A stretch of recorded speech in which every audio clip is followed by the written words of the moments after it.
जी हाँ दोस्तों, नमस्कार, प्रणाम, गोड़ लागत है। हम आप सभी के भोजपुरी चहेता भोला रंगीला और हम आप सभी के बता दें कि आज बहुत बड़ा बवाल। अब सोचत हो कब कि का बवाल, आप लोग जरूर सोचत हो कब कि कौन सी के बवाल कहत रहे भोला रंगीला।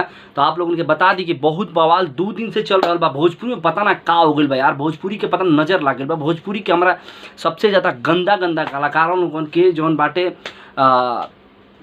पेशकश आ रहल बाटे। अभी फिलहाल हम देखनी हो वो कलाकार के विषय में हम बतावे जा रहल बनी, जरा कि हम कुछ कह भी ना सकिनी। बहुत बहुत बहुत बुरा लगा था, रियल बताओ तनी। स्टार लोगन के तो बातें अलग बाटे। अभी फिलहाल में एगो चंदन दिलेर, अब का हम करा कहीं कुछ कह नहीं सकत हम, लेकिन आप लोगन के बता दी चंदन दिलेर और शायद जिला छपरा पड़ेला, हाँ छपरा जिला के बड़ा नहीं, हाँ। लेकिन का कहीं है चंदन भाई, ई पहले बताओ तोहरा मतलब का मर दे ई कुल का होता। हम समझल चाहते हैं तारा कि कितना बार हम समझौले भी बानी, लेकिन यार अजीब इंसान बड़ा लोग तहन लोग लाख मना कैला के बाद भी तहनी लोगन मान ना सकेला और फिर गाना गई बका।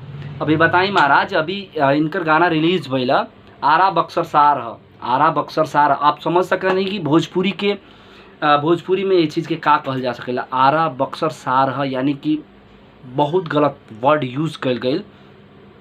तो आप लोग बताएं कि यहाँ का नहीं एल्बम जो रिलीज किया बनी का ई एल्बम अच्छा लगी, आप लोग सुने पर तैयार बानी नहीं? आप लोग कमेंट कर दिए हमरा के। आप लोग के पोस्टर अभी देख लो, हम स्क्रीन पर डल नहीं। आरा बक्सर सार है इनकर यूट्यूब चैनल यानी कि चंदन दिलेर ऑफिशियल से गाना के रिलीज के लिए बननी, और फिर भी लिखा तरन दूसरा आईडी से लिखा तरन अपने आईडी में कि ईंट का जवाब हम पत्थर से देंगे। यानी इसका मतलब कहने का विचार क्या है आपका चंदन दिलेर जी? अब मैं आपसे पूछना चाहता हूँ, आपका कहने का विचार क्या है? आप कहना क्या चाहते हैं यार? समझ जाइए।